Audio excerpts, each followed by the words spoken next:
I think Senator Bernie Sanders is a sweet old dude who has a good heart. And that good heart is always coming from a very, very wise and sage place.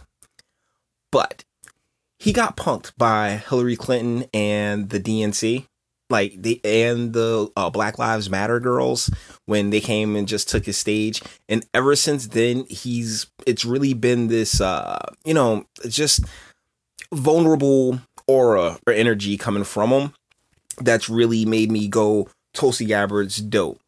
But we got an article here from The Hill. Sanders suggests Disney should use Avengers profits to pay all of its workers a middle-class wage. By Zach Budrick, or Budreich. I'm not sure which one it is.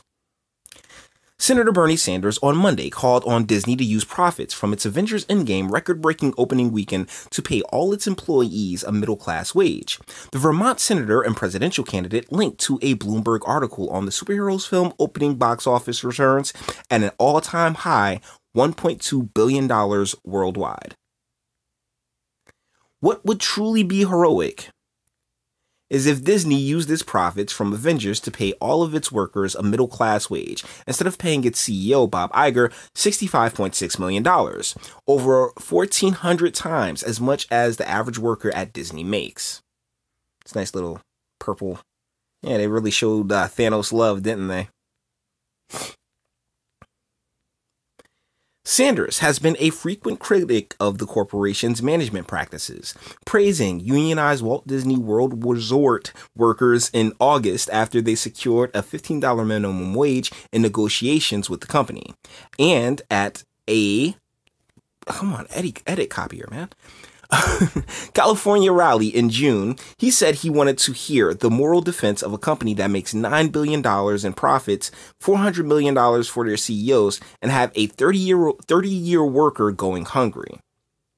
In a discussion and viral Twitter thread earlier this month, Roy Disney's granddaughter, Abigail Disney, said Iger's compensation is insane and called on the company to shift some of the profits to rank-and-file employees. There's a point at which there's just too much going around the top of the system into the class of people who, I'm sorry if this is radical, have too much money, she said. I think, is that the end of the story? Is that the end of the story? Let's make sure. That looks like the end of the story. So, okay, so the entire story is just that, once again, it's Senator Sanders railing against a corporation. But the deal with corporations is that, they're corporations. They have shareholders. And I come to see that the issue that Senator Sanders finds is the same one that I found when I went and looking into urban poverty. There's just so much bureaucracy. There's so many different levels and hands in which things have to go through that, as those at the bottom of the class system, they're ultimately given this false idea that, you can do this, or you can do nothing, or you can just go elsewhere. And that's not a false idea. That's actually genuine. But the deal is that, $14 here, $15 there, the time is still the time, And a lot of people, one of the things we don't respect the most is each other's time anymore. As far as, Americans go, you'll have people waiting. I worked a rally for Senator Sanders, and we ended up having to wait like a half an hour for him to for him to get there. And I'm sure it was a traffic thing, but still, the time is super important and super precious. But when they go after corporations like this, I mean, the shareholders and the lawyers and the consultants and all the other pieces of the bureaucracy, they have absolutely nothing but time. The lobbyists have nothing but time to sit there and fight to make sure that those who are flipping burgers at the Mickey Mouse Grill is compensated something that's actually commensurate with their time, and deal is that they feel like that type of work for that amount of time like they kind of value the job. Like, oh, well, you're just flipping a burger, but it doesn't matter that it's the time. It doesn't matter that, it's that worker's time that's being taken up there, and I believe that that's really where I think the policies should really start to shift from the job that's being undertaken to the time that's being consumed. Start to value those people who work in the middle, who work at the bottom rung, value their time as much as, you value your own. So, that's really all I have to say about this. Because ultimately, that's how you end up with these spinning wheels. That's why, you can rally, you can sit there and scream and cry at Disney all you want. Hell no. It's like with Black Panther. But I'm saying, this really irritates me too, is that when Black Panther, before Black Panther came out, I'm talking about maybe like 3 or 4 months before Black Panther came out, I was excited. I really wanted to see that movie. I was like, oh man, I'm so super for it. I'm so amped for it. And then you watch all these agenda-driven assholes just grab that thing you like and start driving it into a wall and beating you upside the head with it. And trust me, the MCU is full of this stuff now. But really, ultimately, it's nothing but spinning wheels. It's not really designed to help anybody do anything, and all you ultimately do is take enjoyment away from somebody else. Like me and Black Panther, I was excited for Black Panther, and then everybody you had people coming out wearing Wakanda clothes and talking about how this is the first black superhero, and I literally went to the movie theaters to see Meteor Man. So I'm like, hey, Chief, you're a little late to the game there. So, and it kind of, and it took a lot of the enjoyment. Oh, and I don't like anybody taking my joy. No, it's my joy. And then the movie was trash. I didn't like Black Panther.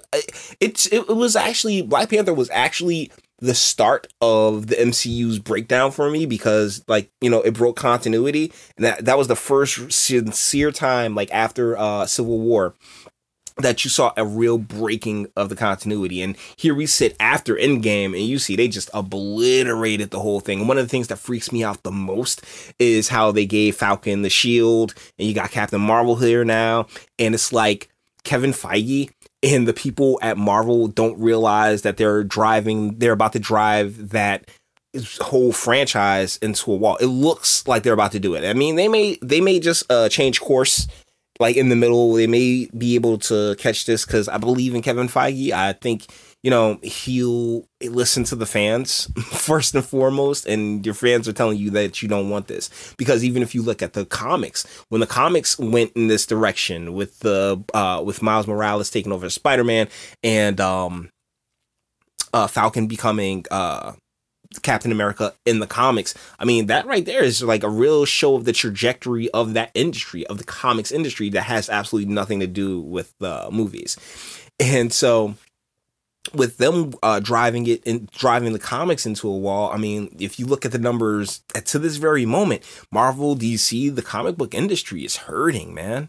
The comic book industry is hurting, and that we are a far cry from where this video started. but ultimately, don't,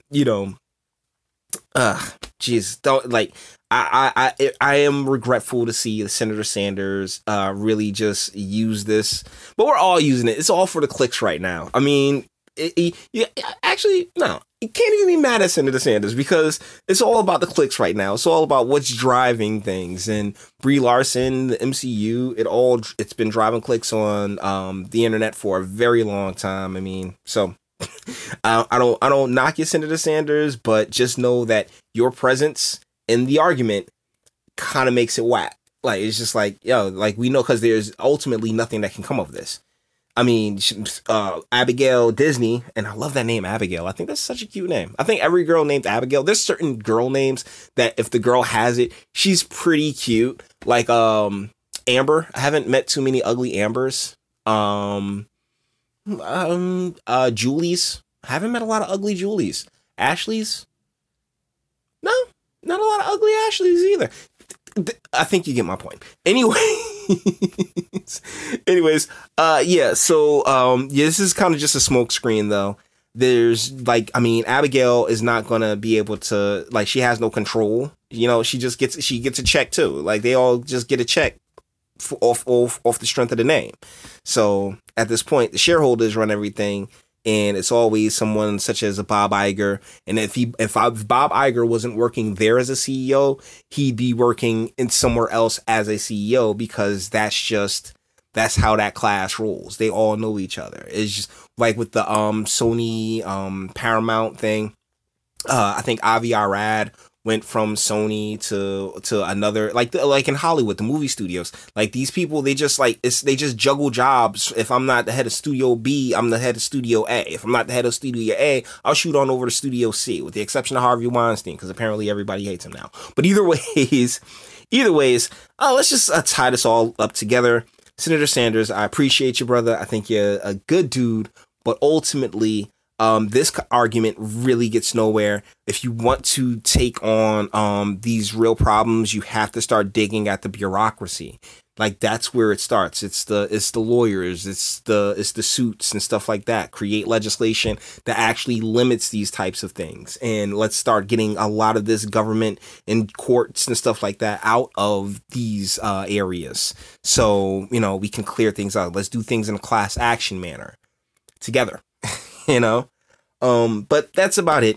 Thanks so much for watching. Do all the internet stuff, like, sub, share, speak, and till the next one, talk to you later.